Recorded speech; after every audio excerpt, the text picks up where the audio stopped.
6 বছরের চুক্তিতে আর্জেন্টিনার তরুণ মিডফিল্ডার ফ্র্যাঙ্কো মাস্তানতুওনোকে দলে নিল রিয়াল মাদ্রিদ। তবে বয়সের কারণে এক্ষুনি আর্জেন্টাইনকে পাচ্ছে না লস ব্ল্যাঙ্কোসরা।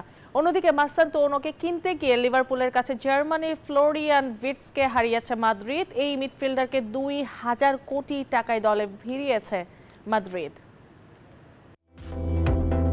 রিয়াল মাদ্রিদের অভিজ্ঞ midfielder Luka Modric Santiago Bernabeu ছেড়েছেন। এক যুগের বেশি সময় ধরে রিয়াল মাদ্রিদকে সার্ভিস দেওয়া মদ্রিচের অভাব পূরণ করতে মিডফিল্ডারের খোঁজে ছিল বিশ্বের অন্যতম ধনী ক্লাবটি। দলবদলের গুঞ্জন ওঠার পরই আর্জেন্টাইন তরুণ মিডফিল্ডার ফ্রাঙ্কো মাস্তানতুয়ানোকে দলে ফেরাতে চায় রিয়াল মাদ্রিদ। অবশেষে পিএসজির সঙ্গে লড়াইয়ে জিতে দলে ভাগিয়ে নিল 17 বছরের এই আর্জেন্টাইন প্রতিভাকে।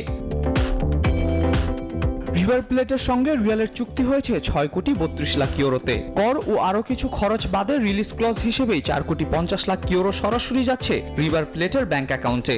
এর আগে একই ক্লাব থেকে এনজো ফার্নান্দেসকে পর্তুগিজ ক্লাব বেনফিকা নিয়েছিল 4 কোটি 42 লাখ 50 হাজার ইউরোতে।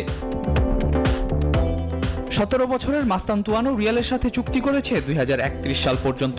তবে এখনই যোগ দিচ্ছেন না মাদ্রিদে। রিভার প্লেটের হয়ে ফিফা ক্লাব বিশ্বকাপ খেলে আগস্টে 18 বছর হলে বার্নাবুতে যাবেন তিনি। অন্যদিকে রিয়াল মাদ্রিদ মাস্তানতুয়ানোকে কিনতে গিয়ে হারিয়েছে জার্মান মিডফিল্ডার ফ্লোরিয়ান ভির্টসকে। কার্লো আনচেলত্তির অধ্যায় শেষের পর শোনা যাচ্ছিল জাভি আলোনসোর হাত ধরে বায়ার লেভারকুসেন থেকে রিয়াল মাদ্রিদে আসবেন ভির্টস। দলবদলের বাজার থেকে ক্লাব ইতিহাসে সর্বোচ্চ দামে এই জার্মানকে দলে টেনেছে লিভারপুল। তাকে নিতে অলরেডি খরচ করেছে 11 কোটি 60 লাখ পাউন্ড, যা বাংলাদেশি মুদ্রায় প্রায় 2000 কোটি টাকা। এর আগে সর্বোচ্চ 7 কোটি 50 লাখ পাউন্ডে ভার্জিল ফন ডাইককে সাউদাম্পটন থেকে নিয়ে এসেছিল ক্লাবটি।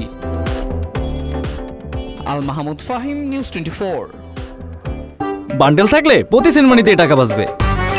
বিকাশ সেনমানি বান্ডেল কিনে জিতুন প্রতি লেনদেনে।